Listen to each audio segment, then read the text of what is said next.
Good afternoon and welcome to Bookworms. I'm Marilyn Buzade, and sharing the program this afternoon I have with me Graham Bernard. And of course with Bookworms we just read what we like from our vast repertoire, Graham. And I think this afternoon we're going to have another wonderful variety of topics, I think. Yes, I think you're right. And we don't sort of plan these. We arrive and say, what are you reading? And out comes these amazing contrasts. That's right.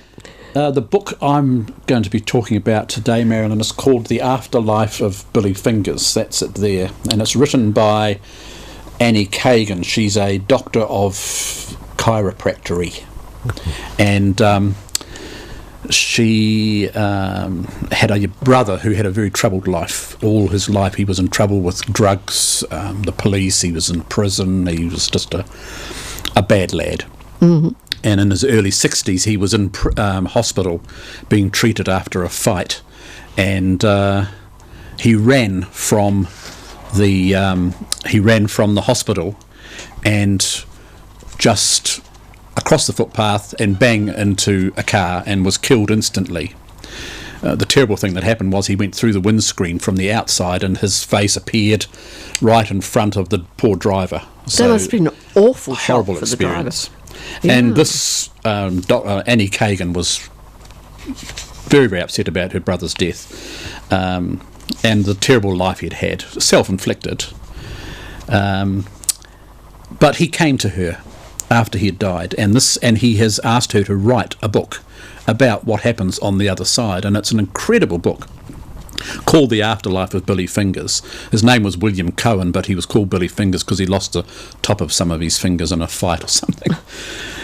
So I just want to read the first few pages of this book, just to give people a feeling from where she's coming from and what happened to her not long after he died. So 3 weeks after post-death misery and self-recrimination, it was my birthday. Just before sunrise, as I was waking up, I heard someone calling my name from above me.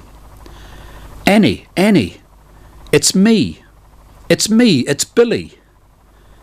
It was Billy's unmistakable, deep, mellow voice. I was startled, but not at all afraid. In fact, I felt comforted. Billy, I said, half asleep, you can't be here, you're dead. I must be dreaming. You're not dreaming, it's me. Get up and get the red notebook. Suddenly I was very much awake. I'd completely forgotten about the red leather notebook that he had sent me last year for my birthday. I was touched that he had made the effort to send me a gift, even though he was becoming overwhelmed by his addictions. I jumped out of bed and found the red notebook on a shelf in my bedroom closet. The pages were blank except for an inscription written on the first page. Dear Annie, everyone needs a book dedicated to them. Read between the lines. Love, Billy. What a strange thing for Billy to have written, read between the lines. I ran my fingers over the familiar handwriting, and then I heard him again. It's really me, Annie, and I'm okay. It's okay. I grabbed a pen and wrote what he was saying into the red notebook. The first thing that happens is bliss. At least it was like that in my case. I don't know if that's the way that it is for everyone who dies. As the car hit me, this energy came and sucked me right out of my body into a higher realm. I say higher since I had the feeling of rising up and suddenly all my pain was gone. I don't remember hovering over my body or looking down on it or anything like that. I guess I was pretty anxious to get out of there. I knew right away I was dead and went with it, more than ready for whatever was waiting. I wasn't aware of travelling at any particular speed. I just felt light and unburdened as the sucking motion drew me up inside a chamber of thick silvery blue lights. People who have near-death experiences sometimes say they went through a tunnel. I'm using the word chamber because a tunnel has sides, but no matter what direction I looked, there was nothing but light for as far as I could see. Maybe the difference is I had a one-way ticket and theirs was a round trip. And even though I didn't have my body anymore, it felt like I did, and that it was being healed. The lights in the chamber penetrated me and made me feel better and better as they pulled up. It wasn't just the wounds from my car accident that were being healed. In the first nanosecond that the lights touched me, they erased any harm I suffered during my lifetime, physical, mental, emotional, or otherwise. Soon Dad appeared right there beside me, young and smiling and handsome as ever. And he said, "What took you so long?" It was great seeing him again, but I'm guessing he was there as a familiar landmark in foreign territory. I'm saying that because he was only with me for part of the ride, and Dad definitely wasn't the main event. The main event was the silvery lights and the party atmosphere. He goes on then to describe a wee bit more about this floating sensation he had. And over the next few pages he gives some accounts of different sensations he has, and he talks about giving her proof. So she has a friend who's been to the dentist, and the dentist has said, "You're losing the coating on your teeth because you're drinking too much coffee, too much caffeine." And so Billy says to his sister, "Tell Tex to drink green tea. Ring her now and tell her to drink green tea." So the sister rang Tex, and she said, "I've just come out of the dentist who's told me to stop drinking coffee." And so she said, "Well, my brother's just told you to start drinking green tea." So he gives lots of these little scenarios as proof that he wanted her to know that he was actually there. Do you... I mean, I'm a cynic in some things. Do you believe that she actually heard that, or that she dreamt it and so it was a very clear dream that she then wrote? Well, I mean, how does it affect you? How do you sort of see it? Well, I'm confused about what happens after death. But all I can say is that my mother died 3 years ago, and she comes to me regularly, and I see her first of all as a flash of blue. She always wore blue, and it usually happens when I'm driving, and I get this flash of blue across the windscreen, and then I just hear this voice. It's in my head, and we talk. The last time she came to me was a month after my wife's sister died, and she had Rochelle's sister with her. And she said to me, it's all right, she's here. And the two of them were waving to me. It was as clear as I'm talking to you. And I still remember it, whereas a lot of dreams you have, you forget as soon as you wake up. Yeah, so yes. I sort of feel it's true. It's true. He talks here about, I was floating along one day, becoming the universe, and what happens? Along comes Ingrid, my first wife. I cannot convey the joy, which is way too small a word to describe what I experienced when I got my first look at Ingrid in spirit form. The last time I saw her, we're both on Earth, and she was on morphine, dying of cancer. Ingrid was now also becoming the universe. Her suns and moons and stars were arranged in a constellation that resembled the shape of a woman. She was doing this very feminine dance of love, moving her gorgeous starry hips back and forth as she circled around my universe with hers. And he talks about this universe that he becomes. It's sort of like he's a spirit, and he recognises people from his earthly life, but not in a physical form. It's in a spirit form. Yes. But he knows who they are. And then, beginning of the book, the guy who wrote the foreword to this book was a Dr. Ray Moody, and he talks about Greek philosophers who believed there were people who were somehow suspended between life and the next, at this life and the next life. And these people were called walkers between the worlds, which I think is a lovely term. Oh, it's a lovely one, yes. And he says early Greek philosophers said they would watch over the living and the dead. And in about 600 BC, one of the earliest of these figures, Athalides, was reputed to be able to pass back and forth at will between the physical world and the afterlife world.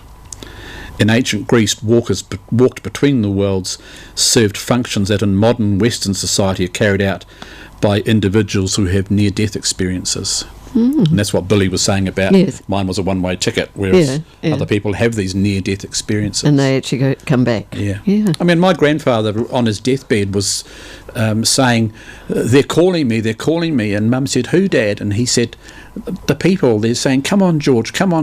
And he said, they're on the other side of the river. And then he just died. So I don't know whether it's a thing that goes on in the mind or what it is. It fascinates me. He talks here, he meets this man. He's wearing a robe. I'm surprised by the robe because it's brown and looks like burlap, which I'm not sure what burlap is. It's like Hessian, I think, something like that. It's the most earth-like thing I've seen so far. I'm guessing he has something to do with what goes on down where you are. I couldn't care less about his robe, really, because the radiance of his face is so spectacular. I don't know him, but he seems familiar, and although I don't remember ever meeting him before, I know his name is Joseph. His hair is silver, and I think he's an elder, but he's not old. His hands reach out towards me as he looks at me with the bluest eyes I've ever seen. I know it sounds corny and contrived, but it's not. It's brilliant and oddly familiar, like I'm being welcomed home from a long journey, only the land to which I've returned. Well, I've forgotten how brilliant it is. Everything is waving with energy. That's a good way to describe it. It's all energy instead of matter. Joseph puts a book in my hands. It's not really a book, but let's call it a book for now. He just puts it in my hands and I can feel everything in it.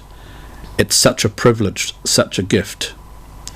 Gift is too small a word. And that's the symbol. What he's saying there is, this is Joseph saying to Annie, you have to write this story, this book, about what Billy's telling you. And that was. So how does she cope with all of this? I mean, does it tell you sort of what... Well, I'm still reading it. She becomes sort of quite blasé about it, because she just starts, if she hasn't heard from him for a while, she just says, I need to talk to you, and he comes. Oh, really? So, yeah. And he comes as this blue light. Yes. And she's shared it. She's in a writers group.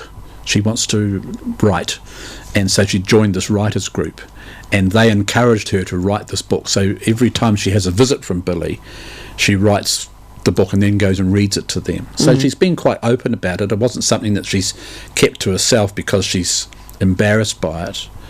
And Billy, she didn't see a lot of Billy when he was older, because he was away. He lived in South America, and he was in prison. He was just a bad lad, really. I think he was probably a really kind guy, but just took the wrong turning. So has she written anything else, or is this... No, this is it. This is it? Yeah, that I know of, yeah. It's just a fascinating book. It's not the book I keep thinking, I must pick it up and read some more. It actually disturbs me a wee bit, because I said I don't really understand what's happening after life. I mean, I used to have a strong Christian belief, but that's waned as I've got older. This hasn't helped.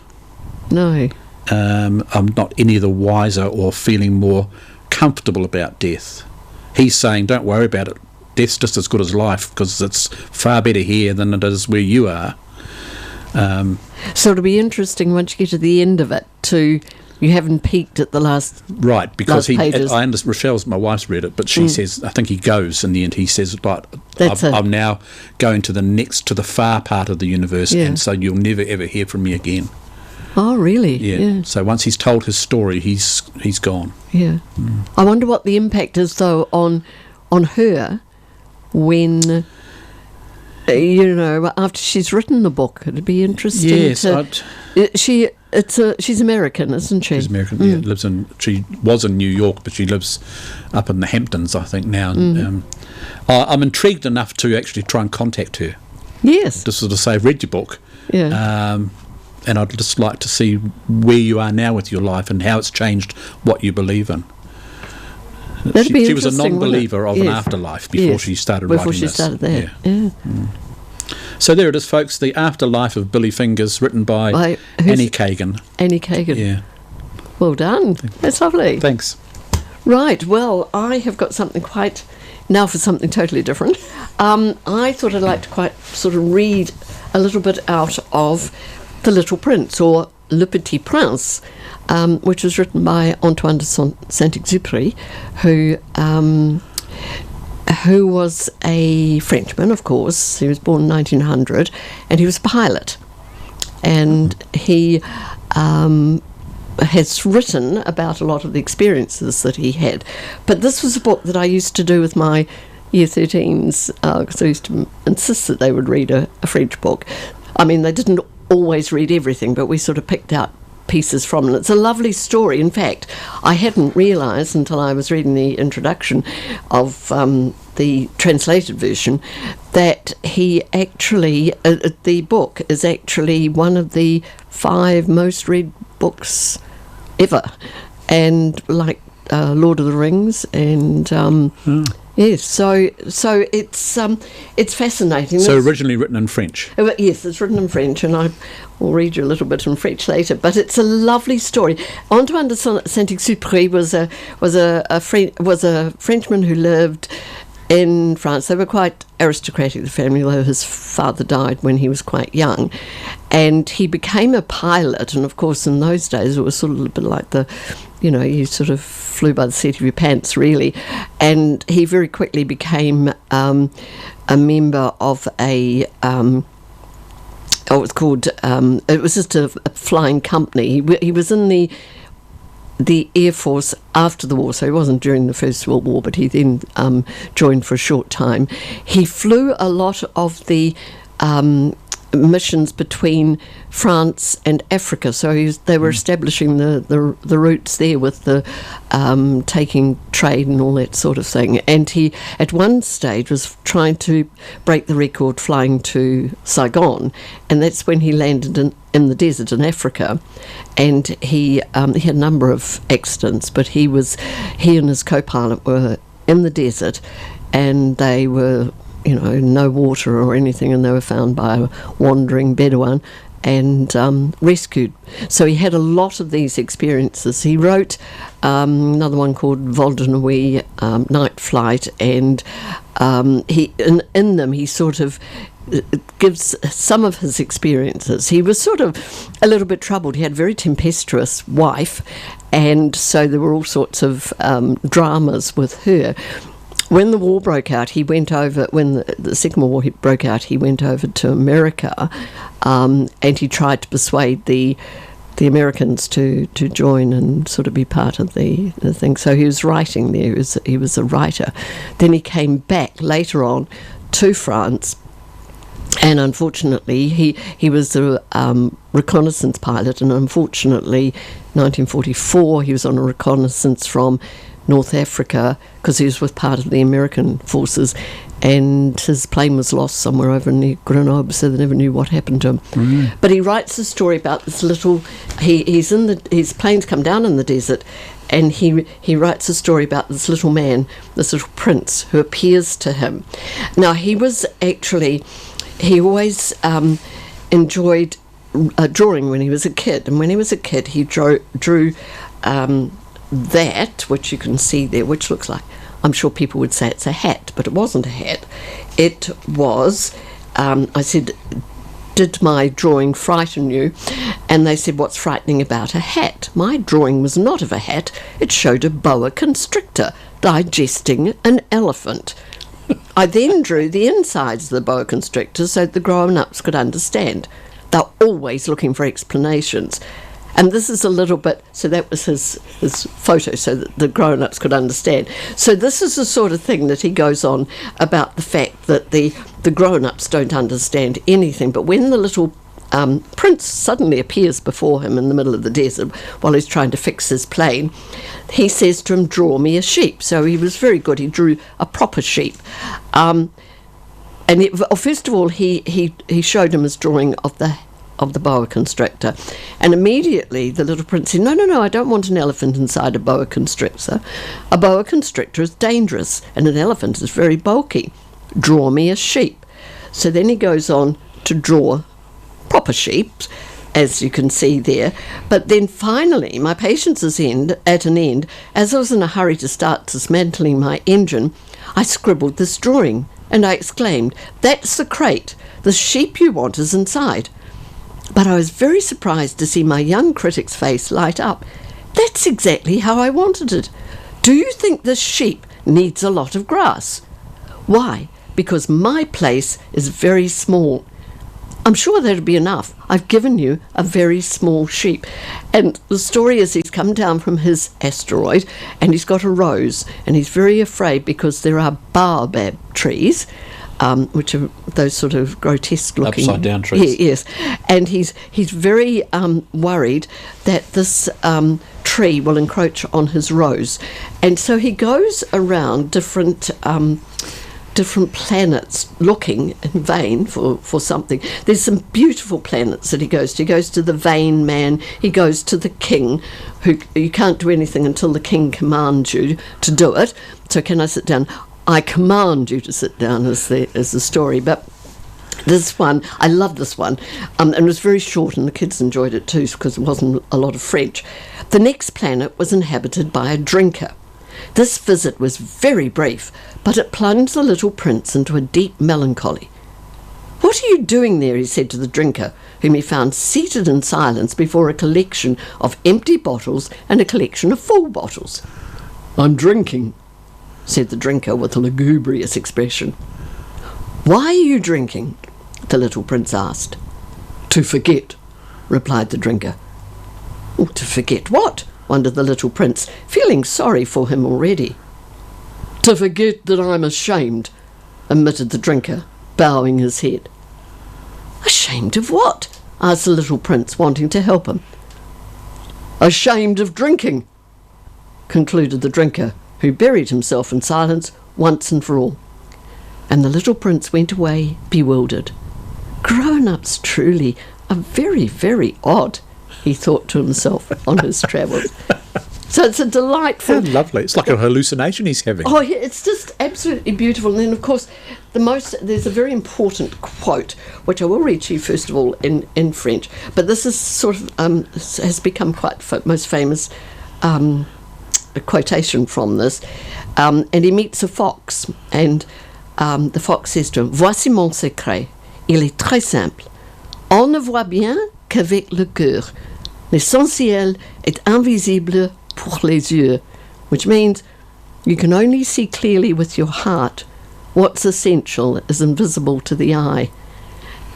And it's lovely because, of course, that is in a way what the author, Saint-Exupéry, was thinking when he drew his hat, what everyone else thought was a hat.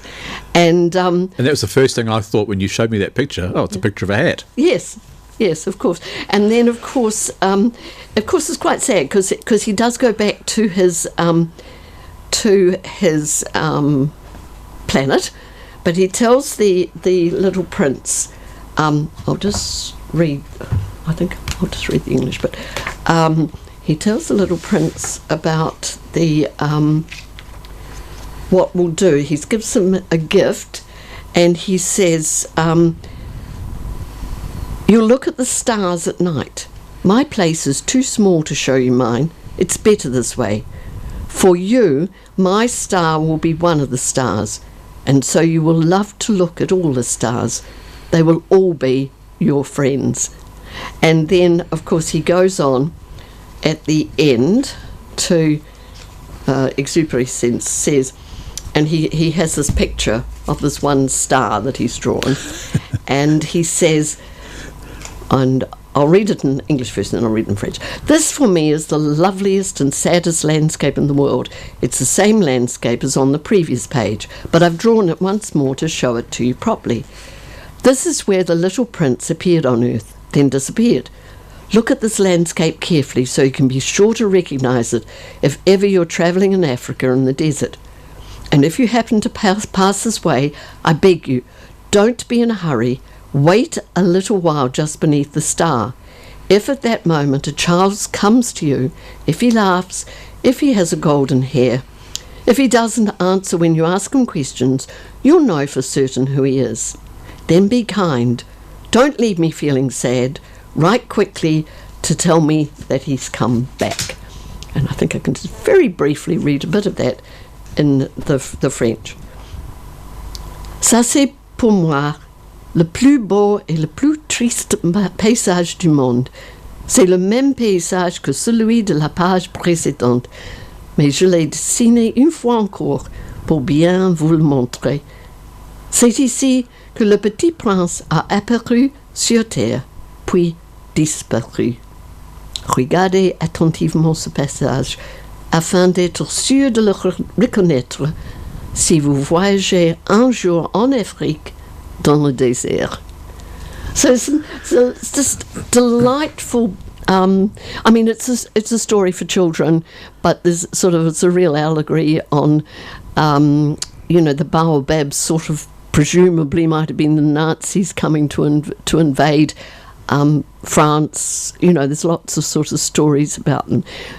There's a geographer who just sits all day and reads books, but he never goes out and sees the mountains and the rivers and things. I was a prolific reader as a child, but I don't think I've ever seen that book. Well, probably it wasn't translated as you mightn't have had the translations. Right, true, yeah. Lovely story, and it's sort of magical but real too, because it's got the real things in it, like the sheep and the elephant and things. But that's right. This magic story. Do you think he was like a little genie, that little prince? Yes, I think so.